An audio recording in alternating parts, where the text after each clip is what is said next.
So on the 7th of March the 2 decrees of the king were put into effect. On that day, the enemies of the Jews had hoped to overpower them, but quite the opposite happened. It was the Jews who overpowered their enemies. The Jews gathered in their cities throughout all the king's provinces to attack anyone who tried to harm them. But no one could make a stand against them, for everyone was afraid of them. And all the nobles of the provinces, the highest officers, the governors, and the royal officials helped the Jews for fear of Mordecai. For Mordecai had been promoted in the king's palace. And his fame spread throughout all the provinces as he became more and more powerful. So the Jews went ahead on the appointed day and struck down their enemies with the sword. They killed and annihilated their enemies and did as they pleased with those who hated them. In the fortress of Susa itself, the Jews killed 500 men. They also killed Parshandatha, Dalphon, Aspartha, Paratha, Adalia, Aridatha, Parmushta, Arisai, Aridai, and Vasatha, the 10 sons of Haman son of Hammedatha, the enemy of the Jews. But they did not take any plunder. That very day, when the king was informed of the number of people killed in the fortress of Susa, he called for Queen Esther.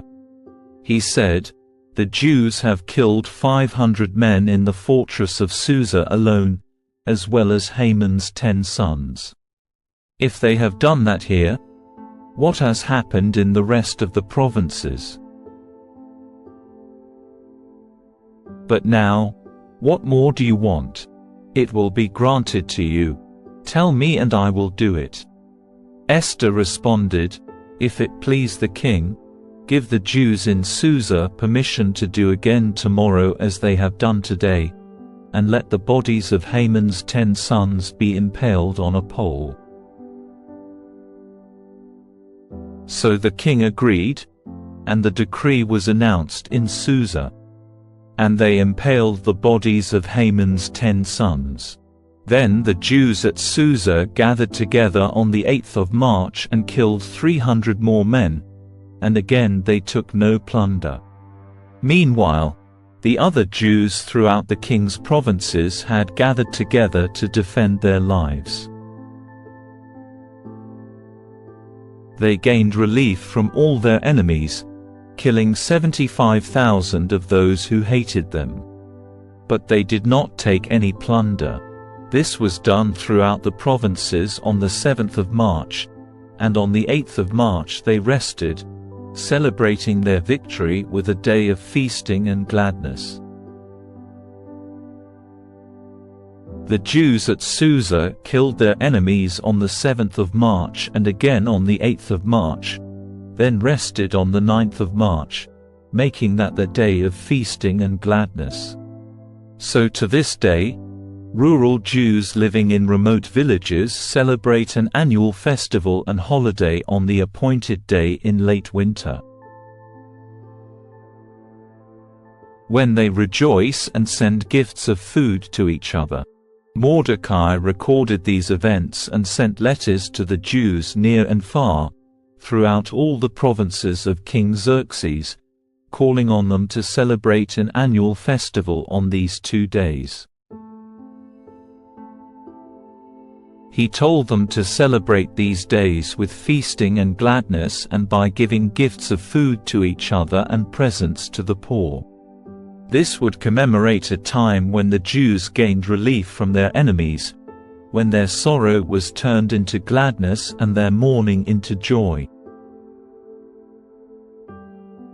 So the Jews accepted Mordecai's proposal and adopted this annual custom. Haman son of Hammedatha the Agagite, the enemy of the Jews, had plotted to crush and destroy them on the date determined by casting lots. The lots were called Purim. But when Esther came before the king, he issued a decree causing Haman's evil plot to backfire, and Haman and his sons were impaled on a sharpened pole. That is why this celebration is called Purim, because it is the ancient word for casting lots. So because of Mordecai's letter and because of what they had experienced, the Jews throughout the realm agreed to inaugurate this tradition and to pass it on to their descendants and to all who became Jews. They declared they would never fail to celebrate these 2 prescribed days at the appointed time each year. These days would be remembered and kept from generation to generation, and celebrated by every family throughout the provinces and cities of the empire.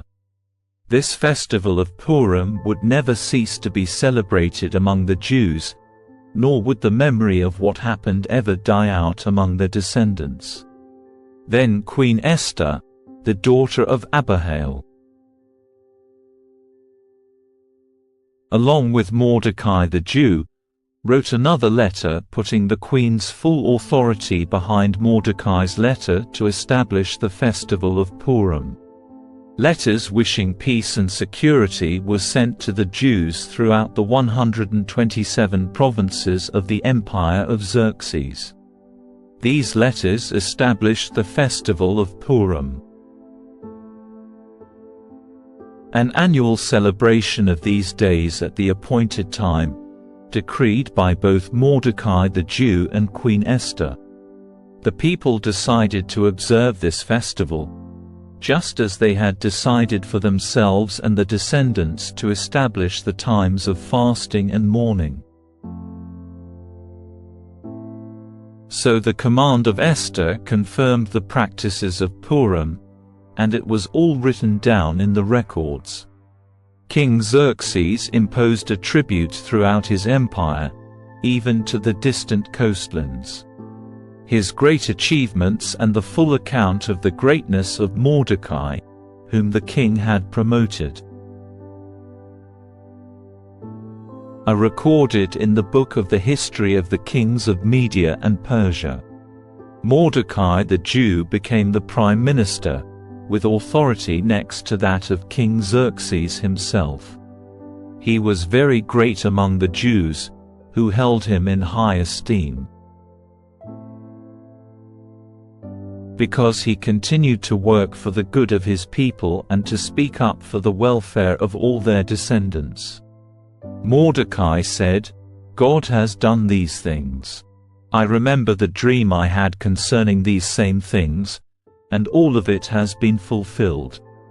There was a small spring that grew into a river, and there was light and sun and plenty of water. The river is Esther, whom the king married and made queen.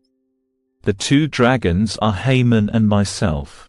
The nations are those who banded together to wipe out the Jews. My nation is Israel, who cried out to God and was saved. The Lord delivered us from all these evil schemes. God has performed great signs and wonders among the Gentiles. For this reason he made 2 lots, called Purim, one for the people of God and the other for all the Gentiles. When the appointed day, hour, and moment came for the lots to be cast as God and all the Gentiles watched, God remembered his people and vindicated his special possession. So people will gather together for 2 specified days in late winter and celebrate this day with joy and gladness before God. This festival will be celebrated from generation to generation forever among God's people, Israel. In the 4th year of the reign of Ptolemy Soter and Cleopatra, Dositheus and his son Ptolemy brought to Egypt the preceding letter about Purim. Dositheus said he was a priest and a Levite, and his son was a resident of Jerusalem. They asserted that the letter was authentic and that it had been translated by Lysimachus, Ptolemy's son.